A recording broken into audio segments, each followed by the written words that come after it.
And welcome to Conversations with Rotary Action People for Friday, June 5th. My name is Donald Hovis from the CWRAP Rotary Club here in beautiful Myrtle Beach, South Carolina. And today's topic is, what does a beauty queen know about sustainability?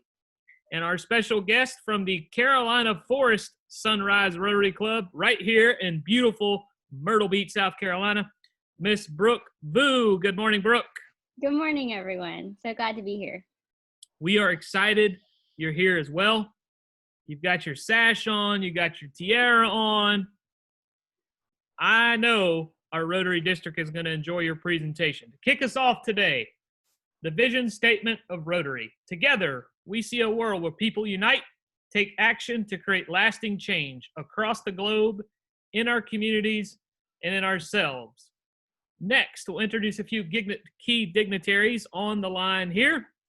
Past District Governor from the Rotary Club of Hilton Head Island, Mr. David Terrard and his wife, Susan. Good morning. Thank you for being here. Past District Governor from the Rotary Club of Hilton Head Island, Mr. Bernie Rydell. Good morning, Bernie. Past District Governor, not in our district, but a past District Governor, Mr. Bart Mahoney. Good morning, Bart. The District Governor-elect from the Rotary Club of Myrtle Beach, Miss Pauline Levesque. Good morning, Pauline. And our District Governor-elect nominee designee from the Beaufort Sea Island Rotary Club, Mr. Bob Gross. Good morning, Bob. Our Public Image Chair for our Rotary District, from the 5 Points Rotary Club in Columbia, Miss Mary Gass. Good morning, Mary. And our District Communications Chair from the Somerville Evening Rotary Club in Somerville, South Carolina. Running our stream, the man behind the scenes, Mr. Terry Moore. Good morning, Terry. Brook, so excited you're with us today. I know you've presented this presentation a lot, so some people on the line have heard this before, but others have not. So we're going to talk about sustainability, but you're also a beauty queen, as we can tell by your sash and your tiara. So I think the first question I want to ask you is, how long have you been involved in pageants? I'm definitely not a stranger to the pageant world. I probably did my first pageant when I was about 8 months old, believe it or not. I was carried out on stage. But I really got serious and started competing with the Miss America organization in 2014. And I've had multiple titles since then, including Miss Socastee High School. That was my very first title and my first experience with Miss South Carolina. And then I was Miss Florence, as mentioned. That was an amazing experience. And then last year I was Miss Georgetown County. And I'm very proud this year to be Miss North Charleston, and all those titles offer scholarships. So I'm very thankful for my journey to the crown. And why did you choose to compete in the Miss South Carolina? Well, I came for the scholarship, but I definitely stayed for the service. Miss South Carolina last year, she walked away with not only the title, but a $60,000 scholarship to advance her education.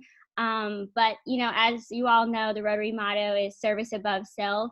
And I've had the most memorable 6 years volunteering with countless organizations, fundraising, being able to donate thousands of dollars every year to Children's Miracle Network hospitals. That's the national platform.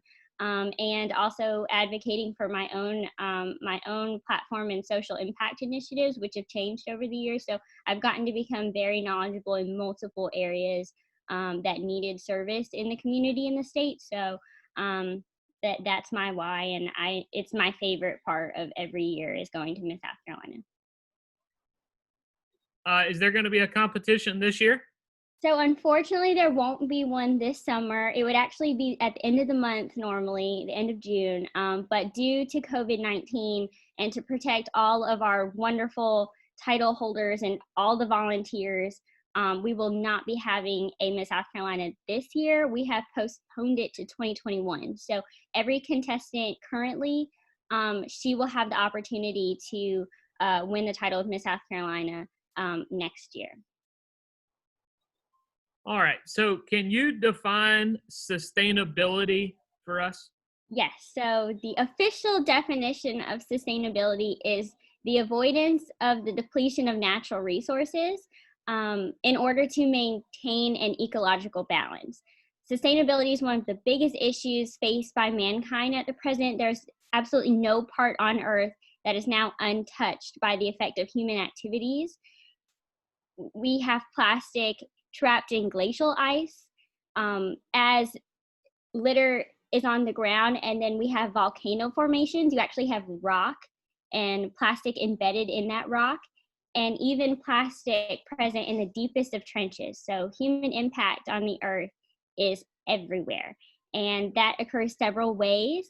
We affect the water quality and environmental pollution and greenhouse gas emissions, depletion of those natural resources, and we're contributing to climate change and global warming. And plastics are accumulating on land and in water at unprecedented rates, and we need to find an alternative to heal the earth and fix these problems. Before I go any further, Yes. I do want to reintroduce you a little bit, and I Okay. have to thank your president, Terry Egan, who is on the line here for this, because I want to make sure people that are watching know this, at least on Zoom and through Facebook. You've been a Rotaractor through Coastal Carolina University. You are now a Rotary member in the Carolina Forest Sunrise Rotary Club. And very exciting for you, you will be president-elect of your club starting in July. I'm very excited about that. So yay, yeah. When I represented my college actually too as Miss Teal and Bronze, and that was around the time I really got interested in Rotaract, and so I was really interested in all of the service we were doing on campus and all of the mentorship I'd be able to have with the Carolina Forest Rotarians. So I am so blessed and honored to be really a part of the family and taking on leadership roles within the club. So. Congratulations! I wanted to make sure we got that in Yeah. before. And yeah, you're public image chair right now, and your club won a public image award at the awards night for the district. So good job. Thank you. That's second year in a row. I was really excited to. My goal this year was to make sure we won under, as I was the public image chair. So I'm really excited we got to have the title one more year. Excellent, excellent. So congratulations. Thank you. So what is your social impact initiative, and what are your goals with it? Yes, so under the Miss America 2.0 organization, we changed some of the terminology. So most of you are familiar with the term platforms that associates with title holders and beauty queens, but under Miss America, we call them social impact initiatives.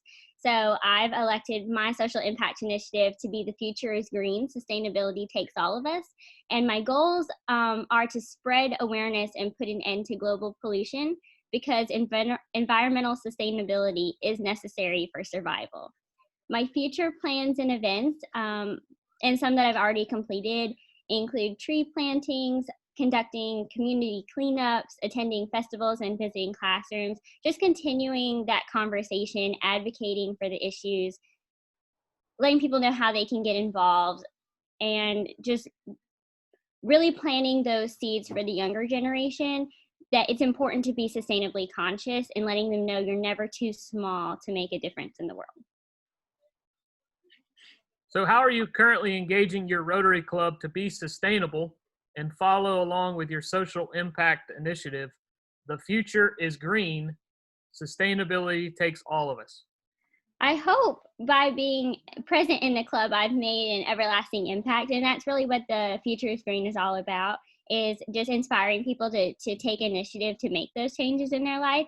And one thing I'm really proud that our Rotary Club does is we do a monthly roadside cleanup.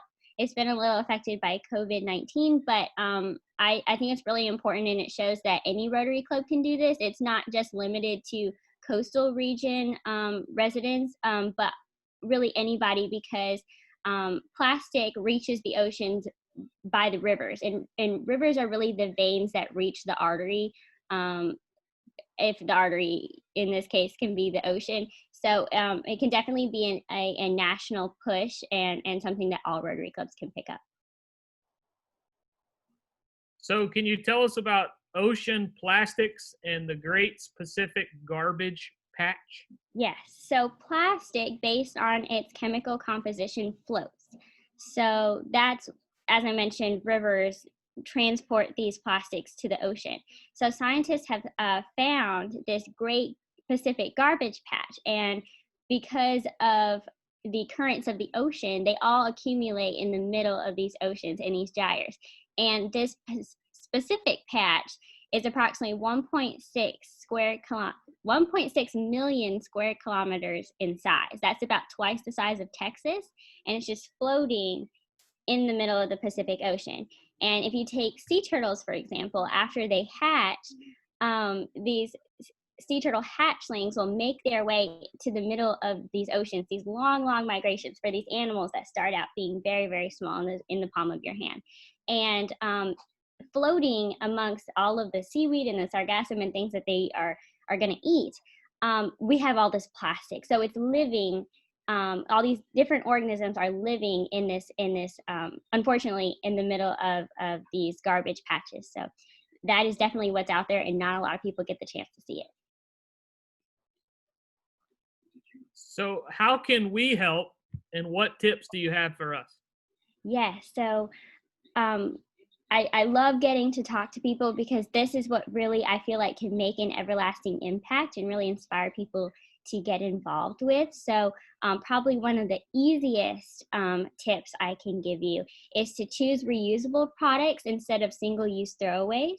So replace those disposable items with reusable ones. An example can be as easy enough as using a reusable mug instead of getting a new coffee and throwing it away every day, or filling up that container with water instead of buying cases and cases of water throughout the year. The average person spends over $1,000 just in plastic water bottles, when you could just invest in a $10 cup and fill it up all year, and probably more than that.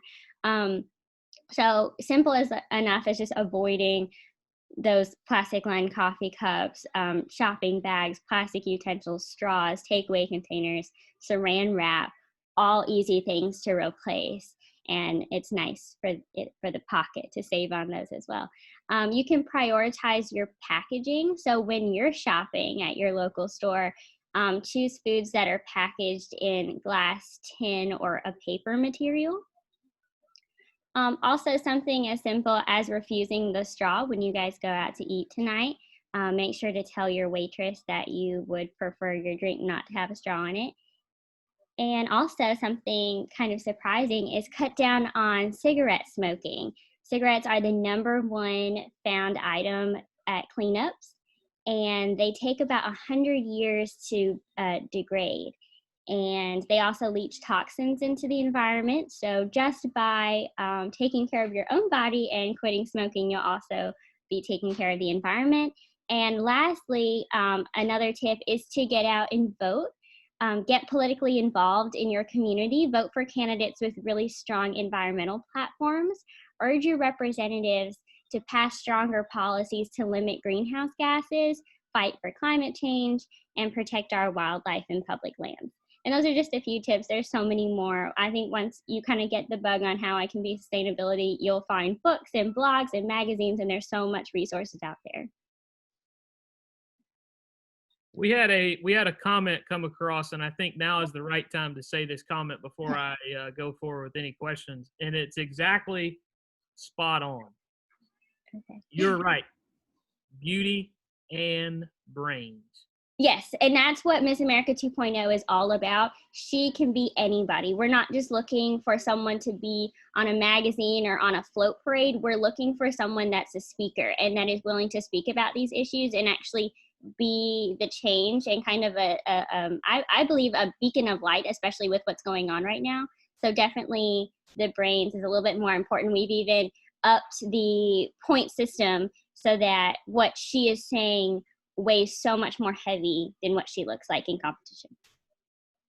And I've also was just told you are currently a Paul Harris Fellow, so thank you for supporting. I am, and I wear my Paul Harris everywhere I go. I have so many pins of everywhere I've been this year, and my Paul Harris is always right there by my side.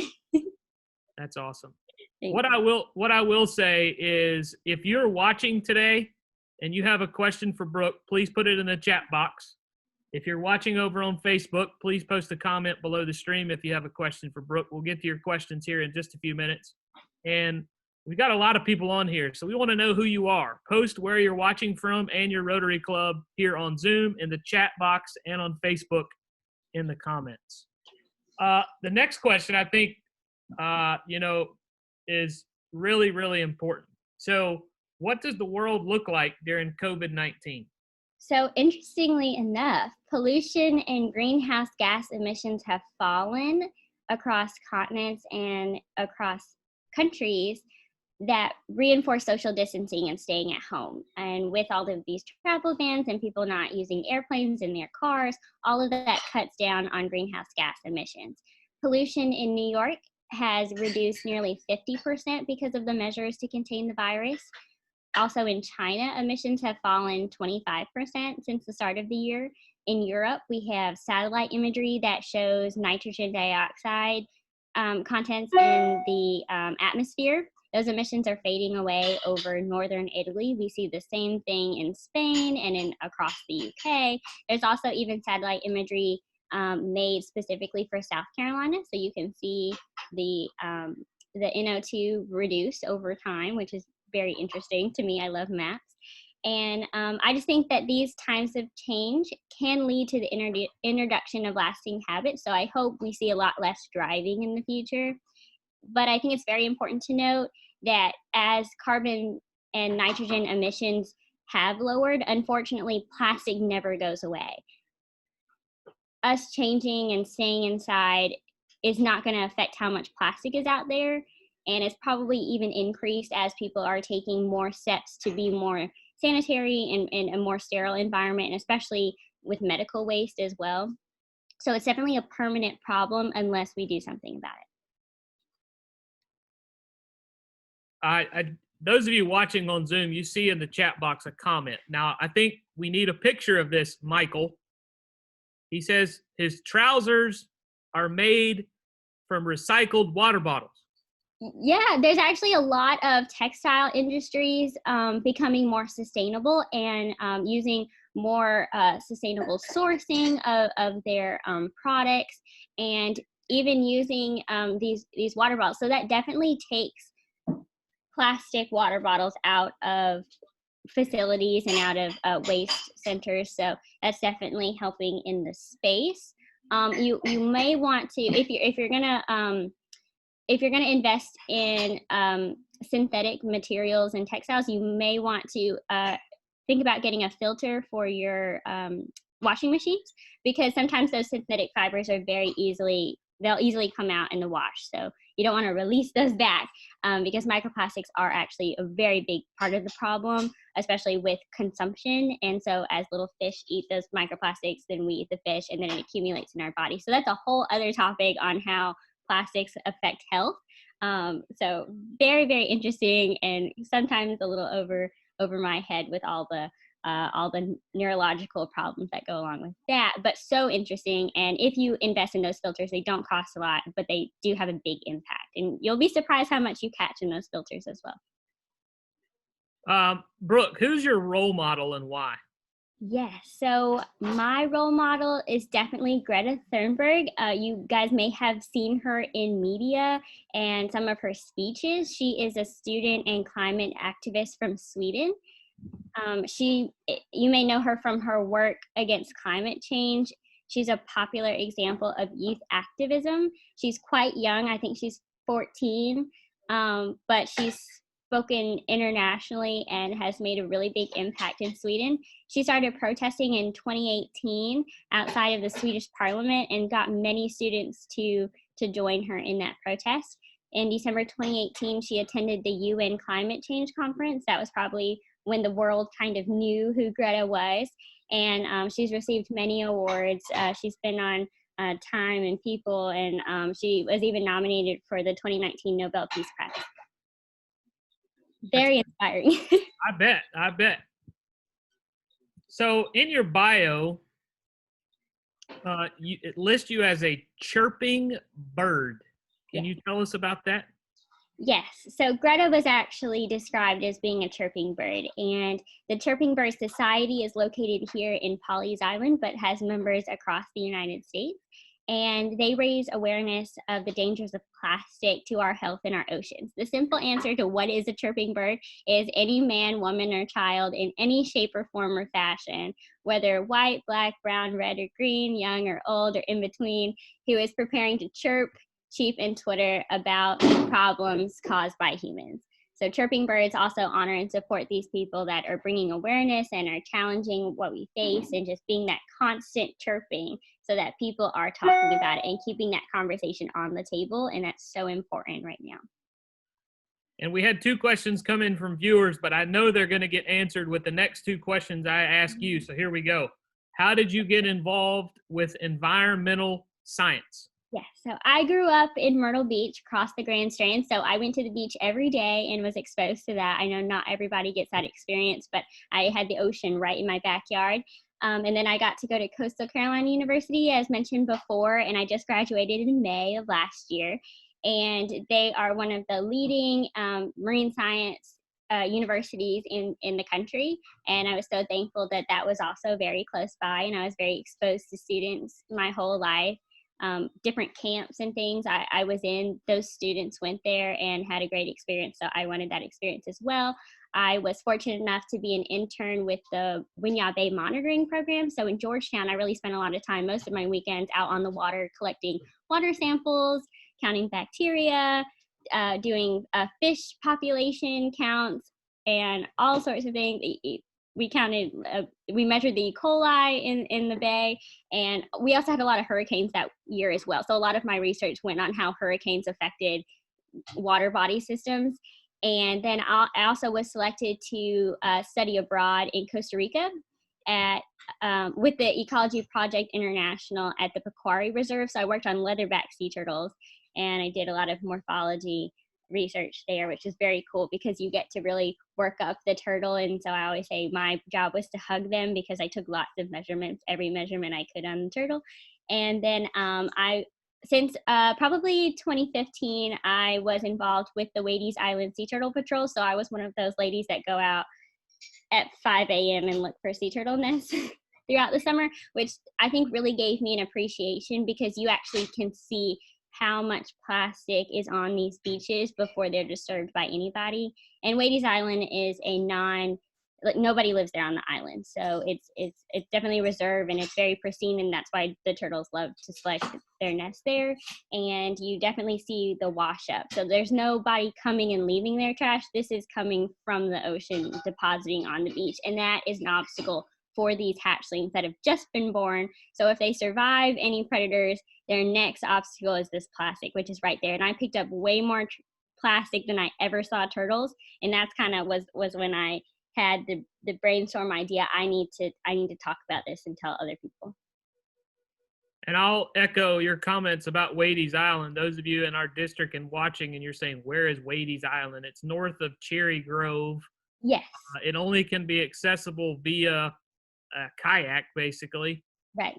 And it is truly pretty. There's actually a ship that's washed up there too. That's they're stuck in the sand as well. So it's a really cool little spot, nice little day trip. Absolutely, a lot of fun. It's beautiful. Fishing debris is another one of those really large components of the waste that is out in the ocean. So we do get a couple of boat wash-ups, but most of it is fishing gear, unfortunately. And that can be an entanglement to the turtles and the other wildlife on the island. We have deer and raccoons and everything else out there too. So definitely we need to do something about the plastic and the waste that is out there. And what is your current occupation? Yes, so I am a team member with Ripley's Aquarium of Myrtle Beach. I grew up going there, looking at all the animals as a young girl. It opened a year after I was born, and I spent every summer looking at all the fish. I named the turtle my own name. I called it Turquoise, but her name is actually Gabby. She's over 70 years old, and she's a permanent resident at the aquarium. But I've been at Ripley's for the past 8 years, and it's definitely made a reputation in the area of Myrtle Beach as one of the most amazing attractions in Myrtle Beach for both kids and adults. So if you ever get the chance to come by, please come. We just expanded. We had our largest expansion since opening. We have our new Penguin Playhouse. So more than 1 million people visit annually. We have over 1.2 million gallons of water and over 6,000 fish all in this facility. So definitely come by and check us out. You heard her right. There are now penguins in Myrtle Beach, South Carolina. And I like the tagline. It says the penguins are on permanent vacation in Myrtle Beach. Right. So they're African penguins, so they've come a really long way.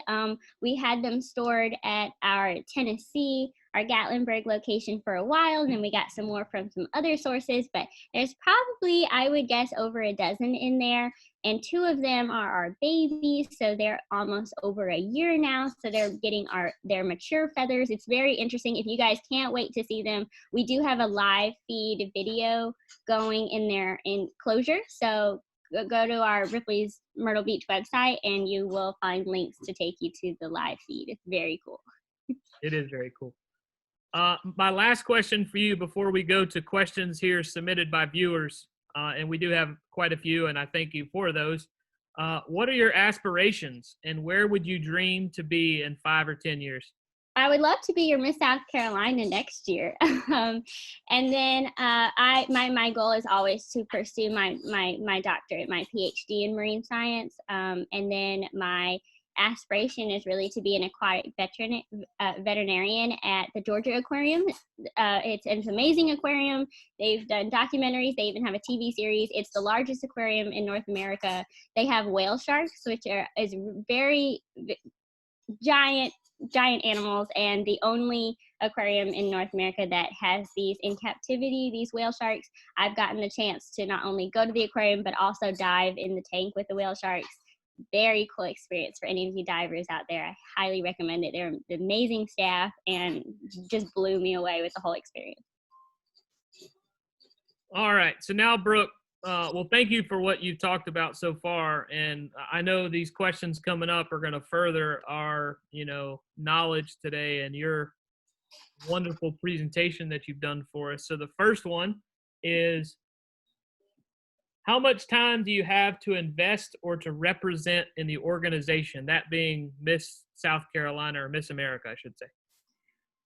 So when I was in my undergrad, I would travel to the city that I was representing about 3 times a week. So it is a very time-consuming job. It's definitely a job. I'm a title holder 24/7. So whether I'm posting on social media, I'm actually physically at the event, I'm always acting as the current title that I have.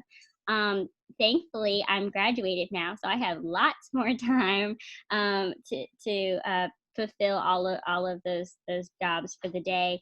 It's a lot of paperwork filling out. It's a lot of reaching out to different organizations, trying to ask them how I can help, rearranging that whole schedule. I keep a calendar very close to me at all times to write down everything because I'll forget.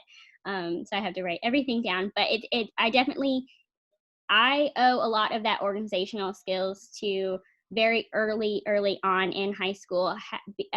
Being challenged enough to be in the IB program and being experienced with college classes and having to be organized myself and not having to depend on anyone, because a lot of times, yes, you do have a director, but you make your own schedule. So I try my hardest to always be working because I'm just someone that has to keep working and not be too stagnant. So I would love to come to all of your I would love to visit every club in the district. Honestly, that would be a very big goal of mine. So after everyone has meetings again, I would love to visit everybody, maybe even talk about something different. But I love appearances. I love traveling, and I work constantly.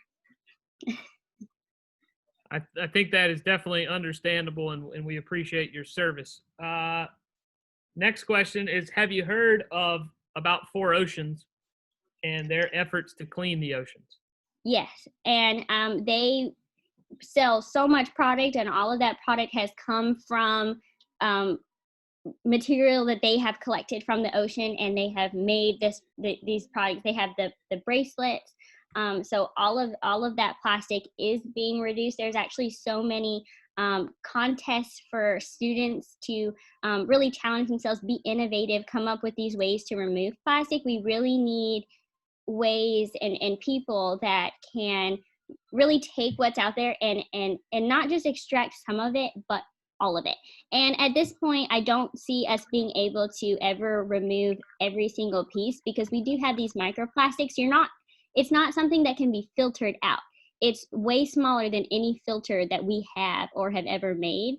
So it's definitely going to take getting those big pieces out very quickly so that they aren't broken down by the sun and the waves, and the fish actually eat the plastic, which makes it even smaller as they digest it and munch off little pieces. So it's really going to take quick action right now, figuring out ways to do it. And thankfully we are in that process.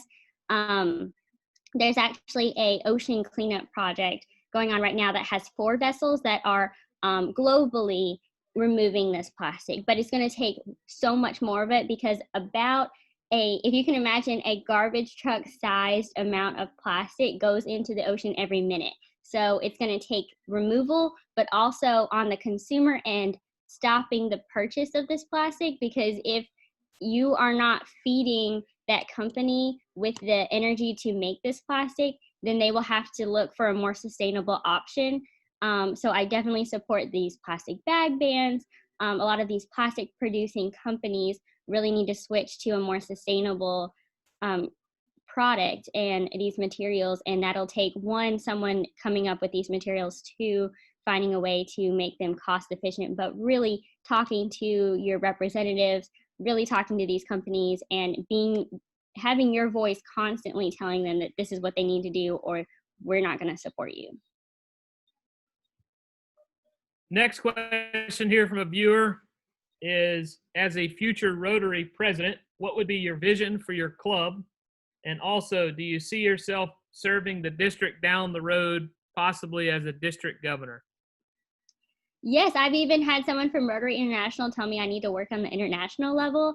So that could definitely be a really big goal way down the road, hopefully. I definitely would want lots of experience under my belt in just everyday life. Definitely get all of those PhD and my actual dream job fulfilled before I ever became district governor, or even beyond that, a Rotary International president, director. But for my own club, there's actually so many things that I'm looking forward to within my own club, especially even next year, just as president-elect. We've already started talking and seeing some of Lauren, who will be our new president, some of her ideas. I don't have a definitive goal since it's so far away. I wanted to make sure I got Miss South Carolina out of the way first.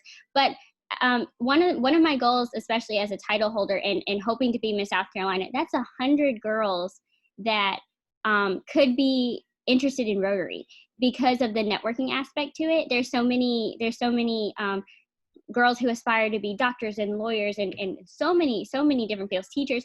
All of those girls will need a job when they finish pursuing this dream. And so I would really love to see a lot more clubs get involved with Rotaract.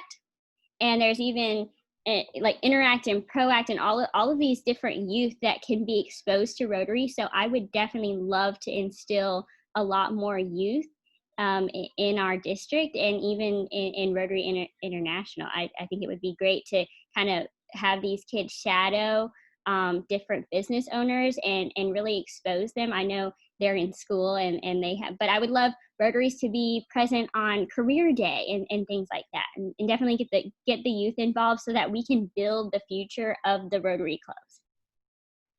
Yep.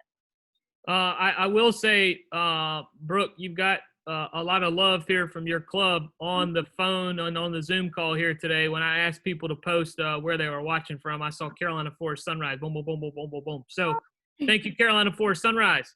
I will say also, we have posted a link in the chat box to the live feed for the Penguins. However, we don't want you to go look at the live feed right now because Brook is not done. But if you want to, the link is there in the chat box for you. Yeah. The next question, now hear me out. It's a little long, so just hear me out. I'll try my best to get all of it. There's so many things I actually had to take a picture of it so that I didn't have to scroll back up and down. So bear with me here. Okay. Some plastics, number 1 and number 2, are much more recyclable than the others. 3 to 4 to 5 to 6 are pretty much trash and should be avoided. Do you have any thoughts as to how society can be more direct towards the number 1 and number 2 and away from the others? Right. So when I do a lot of my research with plastic, it's actually a lot of global research, which makes it a little bit tougher because unfortunately we don't have the capacity that other countries do of recycling our plastic. The United States probably recycles about 4% of waste, which is, in my opinion, terrible. I definitely see room for growth. I think we really need to bring about companies and really industries that are going to recycle, but recycling is not the solution. That is a Band-Aid to someone bleeding out. It's really going to take the sources of this plastic, eliminating those, and really getting the consumers, which is 90% of this whole equation, to stop purchasing these plastics. That would be businesses not getting styrofoam containers. And that's a huge cost for these businesses. So we really need to come up with businesses that are, or industries that are going to make these sustainable plastic alternatives. And so that we turn away from this age of plastic, because it came about because it was convenient. But convenience isn't always what's best for the environment or best for you, because it's actually a very unhealthy product. So for short-term solution, I would love to see more ability to recycle these materials. But long-term, I would really love to see a turnaround and us really turn away from the plastic and find those sustainable alternatives, and also remove the plastic we've outputted into the environment. So those are really the long-term goals. Why we haven't done that already, being such a leading country, in my opinion, I just think that's comfortability and really turning a blind eye to what's really going on. I was really disappointed when we removed ourselves from the Paris Accord, and that's almost like saying, I don't see a problem and I'm going to ignore it. And so, I've gotten asked before, what would you say to, kind of the naysayers that don't believe in climate change or that this is a problem?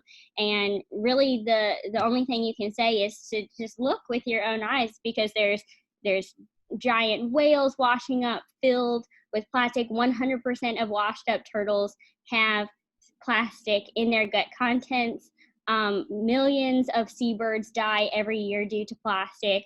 100,000 mammals die every year. It is definitely a problem, and it is there. And so you can't deny that the plastic is where it should be, because it's not naturally supposed to be in that environment. So to those who might not agree with climate change, that's fine, but the war on plastic is definitely real, and it doesn't have enough of a strong front, and so that needs to change. So you just talked about plastic, and the next question actually is a lot about plastic. So Okay. The plastic beads industry has an increasing strong foothold in the state. Do you support legislation to limit this industry or to eliminate it altogether? You said plastic bag? Plastic bead. It says beads. Oh, the beads. Okay. So for plastic beads, I do not support the production of plastic beads. So for those of you who don't know, plastic beads are these really, really, really tiny, they're not really considered microplastics yet, but they're on that scale. They're very, very small, and they float. So what is bad about that is when an animal ingests this plastic bead, because it's so tiny. So these microscopic animals that you might not be able to see with your own eye, but you would need like microscopes to see them. They ingest these micro beads, and then it affects their buoyancy. So if it's if it's a photosynthetic organism, there is a level in the ocean that they have to be at to obtain one maximum light, but also low enough in the water to catch food and do all of their other normal day-to-day things. So if these all float and they go to the surface, that exposes them to predators and other things. And so that's the kind of the baseline of the food chain pyramid. So when you knock off the very first thing, you start affecting all these other animals. And so those plastic beads have all of the chemicals in them at a very, very tiny scale. But you actually, the predator obtains 10% more of the toxin because it accumulates in there, and it will go up and up and up and up and up. And eventually it gets to us, and then there's all these toxins in our food. And so the plastic beads is something that's very small and very quickly becomes microplastic. And it's very not necessary. And there's actually a lot of people that are looking to bioplastic. So that's kind of it doesn't have all the harsh chemicals that our normal plastic does. They're actually from biological sources. So they will decompose, they're carbon based. And so we definitely need that continual innovation, that all of those new products to be able to replace the bad ones that we've put on market. So I don't support the production of these microplastic beads because they're very detrimental to the environment. You can actually see sometimes the plastic beads wash up on the ocean if you look really on the beach. If you look really carefully, you can even see them. So I don't support the production. So I do hope legislation does look at the science behind this, and they do outlaw the production of plastic beads. I know we are very heavy tied in our state to plastic, and I hope that ends very, very soon because we don't have time to wait because it's just not viable in the timeline. All right, so I got two more for you. Okay. It is my understanding that our recycle containers can only reuse 10% of what's brought in. Your thoughts? Yes. So your community or your residents might have a recycle pickup, so you're given the bins. There are communities that aren't limiting the amount you can put in those bins. There's also communities that don't even have that option. They don't even have a trash pickup. So most of the time residents will just, they'll either have to sort it themselves or they'll take it to a recycling center. But again, that recycle center is only really recycling 4% of what comes into it. So even if you on your own are actively sorting all of your plastic and you sort it correctly, because there's lots of things that people think are recyclable and even aren't. Cardboard, for example, everyone's like, that's paper. But if it has a food product on it, that eliminates its ability to be able to be recycled because now it's contaminated with food and bacteria. So they actually can't recycle that. So you definitely want to separate your pizza boxes as best as possible and kind of keep the food off of it. But there's so many plastics out there, like you were listing the different numbers, that they have different components in them and they're not all susceptible to being recyclable. They're also very porous materials as well. So they're just not candidates to be recyclable in our country. There are other countries that have these giant facilities that can intake the world's plastic, but again, those are countries that are suffering from very heavy respiratory infections, diseases, different cancers because of the pollution that is outputting. So recycling is not the answer. Again, it's a band-aid. It's going to these plastic producers and stopping what they're doing, really limiting and having that management there to make sure that we less and less the amount that they're able to, one, produce, and two, the carbon emissions that they're emitting from their facilities as well. So definitely hitting the source is the number one goal. And my last one, and I think this is in regards to sustainability, recycling. So what are the alternatives and why are people not making the changes? So the alternative to plastic would really be anything else, really using these carbon-based biological sources instead of using plastic. So for an example, we used to have facial washes and different soaps that had the little microbeads in them, and they would exfoliate the skin. They've actually banned those, thankfully. So it's very, very, very difficult to find one of those products in your store. We still have exfoliant products, but we've used biological source materials.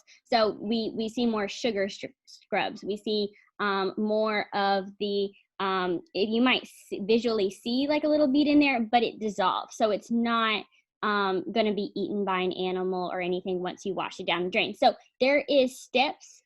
We just need to act on those steps and amplify it. So there's already a want there. We just need to make sure it reaches every single person that's part of the production and kind of part of the problem, and kind of change their minds, which is really what the Future is Green is all about.